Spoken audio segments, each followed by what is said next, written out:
ஆன்மீக சொந்தங்கள் அனைவருக்கும் அன்பான மாலை வணக்கம். நம்மளுடைய சேனலில் தொடர்ந்து நிறைய சுவாரஸ்யமான ஆன்மீகம் சார்ந்த தகவல்களை தாங்க பார்த்துட்டு வந்துட்டு இருக்கோம். அந்த வரிசையில் இன்றைக்கி என்ன பார்க்க போகிறீங்க அப்படின்னா, விருச்சிக ராசி நேயர்களுக்கு டிசம்பர் மாதம் 15ஆம் தேதிக்குள்ளே, அதாவது பார்த்திங்கன்னா இந்த கார்த்திகை முடியறதுக்குள்ளேயே உங்களுக்கு நிறைய மாற்றங்கள் எல்லாம் தெரிய வரப்போகுது. அப்படி என்னென்ன மாற்றங்கள் நீங்கள் சந்திக்க போகிறீங்க, கார்த்திகைக்கு பிறகு உங்களுக்கு நடக்கக்கூடிய சம்பவங்கள் எப்படிலாம் இருக்க போகுது அப்படின்றத பற்றி தான் இந்த பதிவில் தெளிவாக நீங்கள் தெரிஞ்சுக்க போகிறீங்க. வீடியோக்குள்ளே போகிறதுக்கு முன்னாடி நீங்கள் இன்னும் நம்ம சேனலை சப்ஸ்கிரைப் பண்ணாமல் இருக்கீங்க அப்படின்னா மறக்காமல் சேனலை சப்ஸ்கிரைப் பண்ணிக்கோங்க. கூடவே பக்கத்தில் இருக்கிற பெல் சிம்பிளையும் கிளிக் பண்ணிக்கோங்க. அப்போ தான் நாங்கள் போடக்கூடிய வீடியோக்கள் எல்லாமே உங்களுக்கு நோட்டிஃபிகேஷனை உடனுக்குடன் வந்தடையும். நீங்களும் பார்த்து பயன்பெறலாம். வாங்க வீடியோக்குள்ளே போகலாம். தமிழ் மாதங்கள் எல்லாமே விசேஷமான மாதம் தான். அதில் கார்த்திகையும் ஒன்றுன்னு சொல்லலாம். இந்த கார்த்திகை அப்படின்றது சிவபெருமானுக்கும் முருகப்பெருமானுக்கும் ஐயப்பன் சுவாமிக்கும் உகந்த ஒரு மாதம். இந்த மாதத்தில் நம்ம வழிபாடுகள் செய்கிறது நமக்கு அவ்வளவு புண்ணியங்களை ஏற்படுத்தி கொடுக்கும். இந்த கார்த்திகை மாதத்தில் இருக்கக்கூடிய இன்னொரு சிறப்பே என்ன அப்படின்னா, யாரெல்லாம் கடனாக இருக்கீங்க, கடனாளியாக இருக்கீங்க, உங்களுடைய கடனை தீர்க்கணும் அப்படின்னு நினைக்கக்கூடியவங்க இந்த கார்த்திகை மாதத்தில் சொல்லக்கூடிய அந்த எளிமையான வழிபாட்டை மட்டும் செய்யுங்க. இந்த கார்த்திகை முடியறதுக்கே பார்த்தீங்கன்னா கிட்டத்தட்ட இன்னும் ஒரு 5 நாள் தான் இருக்குது. 5-6 நாளுக்குள்ளே இந்த பரிகாரத்தை மறக்காமல் செய்யுங்க. நிச்சயமாக உங்களுக்கு நல்லது நடக்கும். அதே போல் தேகத்தில் ஆரோக்கியம் வேணும், அடிக்கடி உடம்பு சரியில்லாமல் போகுது, ஏதாவது ஒரு பாதிப்புகளில் இருக்கீங்க, அதிலேருந்து வெளியில் வரணும் அப்படின்னு நினைக்கிறீங்க அப்படின்னா கண்டிப்பாக இந்த எளிமையான பரிகாரத்தையும் மிஸ் பண்ணாமல் இந்த கார்த்திகையில் செய்துடுங்க. ஏன்னா இப்போ இதை விட்டீங்க அப்படின்னா மீண்டும் அடுத்த வருட கார்த்திகைக்கு வரைக்கும் காத்திருக்கிற மாதிரி இருக்கும். பொதுவாக இந்த மாதிரியான விஷயங்களுக்கு ஒவ்வொரு மாதங்கள் பார்த்திங்கன்னா ரொம்ப ஏற்ற மாதமாக இருக்கும். அப்படி தான் இந்த கார்த்திகை மாதம் விருச்சிக ராசி நேயர்களுக்கு, அதாவது விருச்சிக ராசிக்காரங்கன்னு இல்லை, பொதுவாகவே கடன் குறையணும் அப்படின்னு நினைக்கிறவங்க நீங்கள் என்ன பண்ணுறீங்க அப்படின்னா, திங்கக்கிழமையில் பச்சரிசி வாங்கி கொடுங்க கோவிலுக்கு. இது உங்களுக்கு கடனை கண்டிப்பாக குறைச்சி கொடுக்கும். மறக்காமல் ட்ரை பண்ணி பாருங்கள். அதே போல் நல்லா ஆரோக்கியமாக இருக்கணும் அப்படின்னு நினைக்கிறவங்களா இருக்கீங்க அப்படின்னா கோவிலுக்கு பழங்கள் வாங்கி கொடுங்க. அது உங்களுக்கு மிகப்பெரிய நன்மைகளை ஏற்படுத்தி கொடுக்கும். ஸோ இந்த எளிமையான பரிகாரத்தை மட்டும் மறக்காமல் இந்த கார்த்திகையில் செஞ்சுடுங்க. விருச்சிக ராசிக்காரங்களை பொறுத்த வரைக்கும் உங்கள் ராசியில் சூரியன் இருக்கக்கூடிய ஒரு நேரம் இந்த நேரம் அப்படின்றதுனால நீங்கள் எப்படி இருக்கணும்னா முழுக்க கார்த்திகையில் கவனமாக தான் இருக்கணும். அடிக்கடி உங்களுக்கு தலைவலி, ஒத்த தலைவலி, ரத்த அழுத்தம், நரம்பு சம்மந்தப்பட்ட பிரச்சனை, பதட்டம், கோபம், கழிவு பாதையில் ஏதாவது பிரச்சனை, இந்த மாதிரி இடங்கள்லாம் நீங்கள் ரொம்ப எச்சரிக்கையாக இருக்கணும். அது மட்டும் இல்லைங்க, விருச்சிக ராசியில் இருக்கக்கூடியவங்க நண்பர்களோடு சேர்ந்து நீங்கள் மது அருந்துறது, தேவையில்லாததை சாப்பிட்றது, தேவையில்லாத விஷயங்களை செய்கிறது, இதெல்லாம் செஞ்சீங்க அப்படின்னா உங்களுக்கு நெஞ்சு வலி, நெஞ்சு அடைக்கிறது, இது மாதிரியான பாதிப்புகளை கூட கொண்டு விட்டுடும். ஸோ விருச்சிக ராசிக்காரங்களாம் ரொம்ப கவனமாக இருக்கணும். அதுவும் கார்த்திகை முடிகிற வரைக்கும் இந்த விஷயத்தெல்லாம் நீங்கள் செய்யவே கூடாது. ஒருவேளை நீங்கள் முன்னாடியே செய்திருந்தீங்க அப்படின்னா கூட இதுக்கான அறிகுறிகள் எல்லாமே தெரிய ஆரம்பிச்சிருக்கும். உங்களுக்கு இதெல்லாம் நடக்க போகுது அப்படின்றதுக்கான சிம்டம்ஸ் எல்லாம் நீங்கள் ஃபீல் பண்ணுவீங்க. ஸோ பார்த்து ஜாக்கிரதையாக இருக்கணும். தேக ஆரோக்கியம் ரொம்ப முக்கியம். ஏன்னா நமக்கு என்ன பிரச்சனைகள் வந்தாலும் நம்மளால் சமாளிக்க முடியும். ஆனால் ஆரோக்கியத்தில் பிரச்சனை வந்துருச்சு அப்படின்னா எதுவுமே பண்ண முடியாது. ஸோ ஆரோக்கிய பிரச்சனைகளை சரி செய்யறதுக்காக தான் ஆரோக்கியமான உணவுகளை சாப்பிடணும், சரியான ஓய்வு எடுக்கணும் அப்படின்னு சொல்கிறது.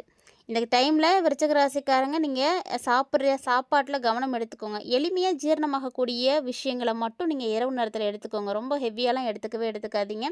அதே போல் இரவு நேரத்தில் ரொம்ப டைம் எடுத்துலாம் சாப்பிடக்கூடாது. சீக்கிரமாக சாப்பிட்ருங்க. எளிதில் செரிமானமாகறதுக்கு என்ன விஷயங்கள் செய்யணுமோ அதையும் செஞ்சுக்கோங்க.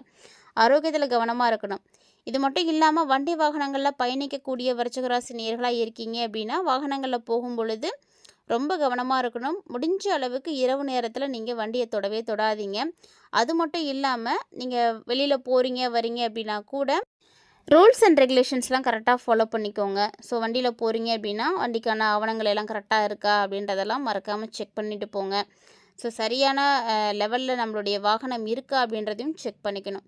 இது மாதிரி சின்ன சின்ன விஷயங்கள் எல்லாம் கவனத்தை எடுத்து அதெல்லாம் சரி பண்ணிட்டு போகிறது தான் உங்களுக்கு நல்லது. சட்டத்துக்கு புறம்பான விஷயங்களை ஒருவேளை நீங்கள் செஞ்சீங்க அப்படின்னா கண்டிப்பாக மாட்டிப்பீங்க. அதனால் கவனமாக இருங்க. தப்பிச்சிடலாம் அப்படின்னு நினச்சி மட்டும் எதையும் செஞ்சிடாதீங்க. உங்களுக்கு பார்த்தீங்கன்னா பிரச்சனை பின்னாடியே நிழல் மாதிரி தொடர்ந்துகிட்ருக்கு.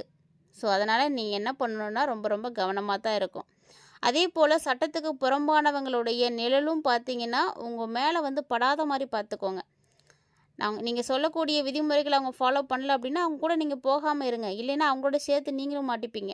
ஸோ இந்த மாதிரியான விஷயத்தெல்லாம் கவனம் இருக்கணும். அதே போல் மேலதிகாரிகள் விஷயத்துலையும் ரொம்ப கவனமாக இருக்கணும். ஏன்னா இந்த இடத்துல இந்த நேரத்தில் வேலையை நீங்கள் தக்க வச்சுக்கணும் அப்படின்னா ஒரு சில நேரங்களில் நீங்கள் விட்டு கொடுத்து தான் போகணும், வளைஞ்சு தான் போகணும். அவங்க என்ன தான் திட்டினாலும் சரி, நம்மளை அவமானப்படுத்தினாலும் அதை வந்து நம்ம பொருட்படுத்திக்காம தான் இருந்தாகணும்.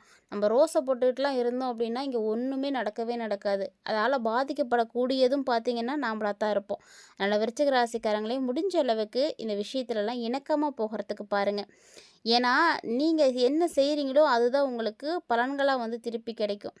இந்த இடத்துல இல்லை இல்லை நான் தான் சரி, நான் சொல்கிறது தான் கேட்கணும், நான் அநீதியை தட்டி கேட்பேன், நியாயத்தை வந்து நிலைநிறுத்துவேன் அப்படின்னு வீரவசனங்கள் பேசுகிறதுக்கான நேரம் இது கிடையாது. உங்கள் வேலையை தக்க வச்சுக்கணும் அப்படின்னா வளைஞ்சு நெளிஞ்சு தான் போயாகணும்.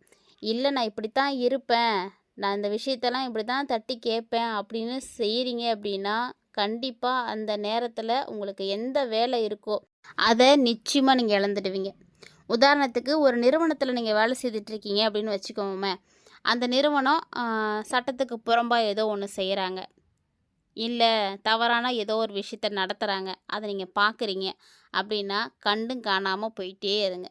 இல்லை இது தப்பு, இப்படிலாம் செய்யக்கூடாது, இதனால் வந்து நிறுவனம் வந்து லாஸ்ட்லேயே போனாலும் பரவாயில்ல, இந்த ஒரு இடத்துல நான் வேலைலாம் செய்ய மாட்டேன், இப்படியான தப்பெல்லாம் நான் பார்த்துட்டு இருக்க மாட்டேன் அப்படின்னு நீங்கள் பொங்கி எழுந்தீங்க அப்படின்னா உங்களை வேலையை விட்டு தூக்கிட்டு போயிட்டே இருப்பாங்க. ஸோ அவங்க செய்கிற விஷயத்த செய்துகிட்டே தான் இருப்பாங்க.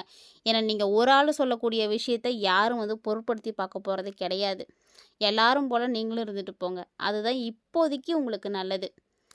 இல்லை அப்படின்னா நீங்களே யோசிப்பீங்க, ஒருவேளை இதெல்லாம் முன்னாடி கூட உங்களுக்கு நடந்திருக்கலாம், அந்த கார்த்திகை முடியறதுக்குள்ளே நடக்கும்னு சொல்லியிருக்கேன். ஸோ முன்னாடி நடந்துருந்துச்சு அப்படின்னா கூட நீங்கள் வேண்டாம் வேலையிலேருந்து எடுத்துடலாம் அந்த மாதிரியான விஷயங்களை கூட நீங்கள் காதில் கேள்விப்பட்டிருப்பீங்க. இல்லைன்னா உங்கள்கிட்ட அதிகாரிகள் வந்து கோபமாக நடந்துக்கிற மாதிரி, நிறைய வேலை கொடுத்து நீங்களே வேலையை விட்டு போகிற மாதிரி, இந்த மாதிரியான விஷயங்கள்லாம் கூட நடக்கும். நோட் பண்ணி பாருங்கள்.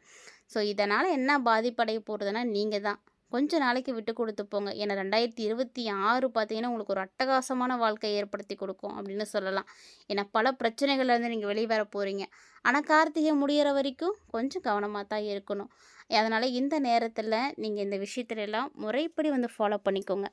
யாருக்கிட்டையும் எந்த ஒரு விஷயத்தையும் வந்து போட்டியை போடுறதோ இல்லை அவங்கக்கிட்ட வந்து போராடுறதோ ஒன்றுமே பிரயோஜனம் கிடையாது. நீங்கள் என்ன தான் போராடினீங்க அப்படின்னாலுமே கூட அதனால் உங்களுக்கு இழப்பு தான் இருக்கும். ஸோ இந்த விஷயத்தெல்லாம் கவனமாக இருக்கணும். அது மட்டும் இல்லாமல் போலீஸ் ஸ்டேஷன், கோர்ட்டு இதுக்கெல்லாம் போகிறதுக்கான நிலை கூட இருக்குது. அதனால் யாருக்கு நல்லது செய்கிறதா நினச்சிக்கிட்டு நீங்கள் போய் மாட்டிக்காதீங்க. இப்போதைக்கு நீங்கள் அமைதியாக இருக்கிறது தான் ஒரே வழி, ஒரே ஒரு உங்களுக்கு தீர்வும் கூட அதுதான்.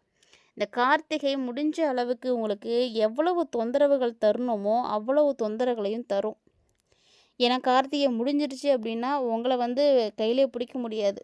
அந்த அளவுக்கு கிரகநிலைகளுடைய மாற்றங்கள் இருக்குது. உங்களுக்கு எல்லா கிரகங்களும் சப்போர்ட் பண்ண போது உங்களுடைய வாழ்க்கை நிலை அப்படியே மாறப்போகுது.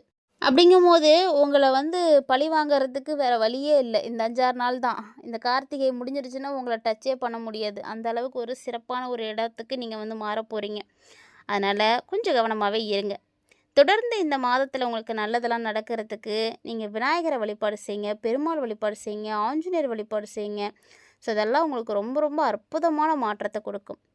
இதெல்லாம் இல்லாமல் உங்களுடைய செவ்வாய் காரகனாக இருக்கக்கூடிய முருகப்பெருமான் வழிபாடை பற்றி நான் நிறைய விஷயங்கள் வந்து சொல்லியிருக்கேன். விருச்சிக ராசிக்காரங்க கண்டிப்பாக முருகனை வழிபாடு செய்யுங்க. மலை மேலே இருக்கக்கூடிய முருகனை போய் நீங்கள் தரிசனம் செய்துட்டு வர்றது இன்னும் உங்களுக்கு நல்ல பலன்களை கொடுக்கும்.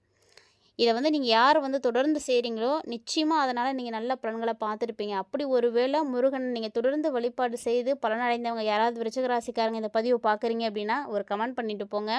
ஏன்னா நீங்கள் போடுற அந்த ஒரு கமெண்ட்டு பல லட்சம் பேருக்கு மோட்டிவேஷனலாக இருக்கும், மறந்துடாதீங்க. உங்களால் நிறைய பேர் பலனடைந்த பலனும் புண்ணியமும் உங்களுக்கு வந்து சேரும். ஸோ அதனால் மறக்காமல் அந்த கமெண்ட்டை வந்து போட்டுருங்க.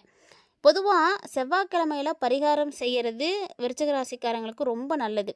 செவ்வாய்க்கிழமை செவ்வாய் ஹோரையாக பார்த்து நீங்கள் வழிபாடுகள் செய்யலாம். என்ன விதமான கோரிக்கைகள் இருக்கோ அதை முருகன்கிட்ட வச்சுட்டு முருகப்பெருமானுக்கு நீங்கள் வெற்றிலை தீபம் போடுறது சிறப்பாக இருக்கும். தொடர்ந்து 6 வாரங்கள் போட்டிங்கனாவே தெரிஞ்சிடும், உங்களுக்கு மாற்றங்கள் உறுதியே கிடைக்கும். நம்பிக்கையோடு வந்து செய்யுங்க. யாருக்கெல்லாம் நம்பிக்கை இருக்கோ கமெண்ட் பாக்ஸில் வெற்றிவேல் முருகருக்கு அரோஹரா அப்படின்னு கமெண்ட் பண்ணுங்கள். இந்த செவ்வாய்க்கிழமையில் மட்டும் மதியம் 1 to 2 இருக்குது பார்த்தீங்களா, இது வந்து செவ்வாய் ஹோரன்னு சொல்லுவாங்க. அந்த டைமில் உணவு தானமாக வந்து கொடுங்க. யாருக்காவது நீங்கள் ஆஃபீஸ்க்கே போயிட்டீங்க, வேலைக்கே போயிட்டேன், இப்போ போய் நான் யாருக்கு கொடுக்கறது அப்படின்னு கூட யோசிக்கலாம். அன்னைக்குன்னு பார்த்து கொஞ்சமாக ஏதாவது பாக்ஸில் எடுத்துகிட்டு போங்க. இல்லைன்னா கொஞ்சம் கட்டி எடுத்துகிட்டு போங்க ஒரு பார்சல். பக்கத்தில் யாராவது இருப்பாங்க கண்டிப்பாக. அவங்கள்ட்ட போய் கொடுத்துட்டு வாங்க. இது உங்களுக்கு மிகப்பெரிய மேன்மையை கொடுக்கும். இந்த ஒரு விஷயத்த மறக்காமல் வந்து செய்யுங்க. இதை தாண்டி நீங்கள் அனுமன் சாலிசாவை வந்து சொல்லிட்டு வர்றது ரொம்ப நல்லது. சொல்ல தெரியாதவங்களாம் இப்போலாம் எல்லாருமே கையில் ஃபோன் வச்சுருக்கீங்க, ஃபோனில் போட்டு கேளுங்க. நீங்கள் இருக்கக்கூடிய இடத்துல அனுமன் சாலிசா ஒலிக்கிற மாதிரி பாருங்கள். அனுமன் சாலிசா நீங்கள் கேட்க கேட்க உங்களுக்கு நல்லது நடக்கும். உத்தியோகம், வாகனம், இன்கம் டேக்ஸு, ஜிஎஸ்டி இதில் மட்டும் கொஞ்சம் கவனமாக இருந்துக்கோங்க. ஏன்னா யாரையும் நம்பி நீங்கள் களத்தில் இறங்காதீங்க, அவங்க உங்களை கைவிட்டுட்டு போயிடுவாங்க. ஸோ யாரை நம்பி எந்த ஒரு விஷயத்தையும் செய்யாதீங்க. அதே போல் ஆரோக்கியத்தில் நல்ல கவனம் எடுத்துக்கோங்க. இந்த எளிமையாக செய்யக்கூடிய பரிகாரங்கள் என்னென்ன சொல்லியிருக்கோமோ இதெல்லாம் மறக்காமல் வந்து செய்யுங்க. நிச்சயமாக மாற்றம் கிடைக்கும். இந்த பதிவில் விருச்சிகராசி நேயர்களுக்கு எப்படி இருக்குது அப்படின்றத நீங்கள் தெளிவாக பார்த்துருப்பீங்கன்னு நினைக்கிறேன். ஸோ கண்டிப்பாக இந்த பதிவு உங்களுக்கு பிடிச்சிருந்துருக்குன்னு நினைக்கிறேன். ஒருவேளை இந்த பதிவு உங்களுக்கு பிடிச்சிருந்தது அப்படின்னா லைக் பண்ணி ஷேர் பண்ணுங்கள். மறக்காமல் இந்த வீடியோ பற்றிய கருத்துக்களை எங்களோட வந்து கமெண்ட் பண்ணுங்கள். இது மாதிரி இன்னும் நிறைய அப்டேட்ஸ் நம்மளுடைய சேனலில் தொடர்ந்து வந்துகிட்டே இருக்கும். அதெல்லாம் நீங்களும் தொடர்ச்சியாக பார்த்து பயன்பெறுங்க. மேலும் இது போல் நிறைய இன்ட்ரெஸ்டிங்கான ஆன்மீகம் சார்ந்த தகவல்களோட மற்றும் ஒரு ஆன்மீக தலைப்பில் சந்திக்கலாம்.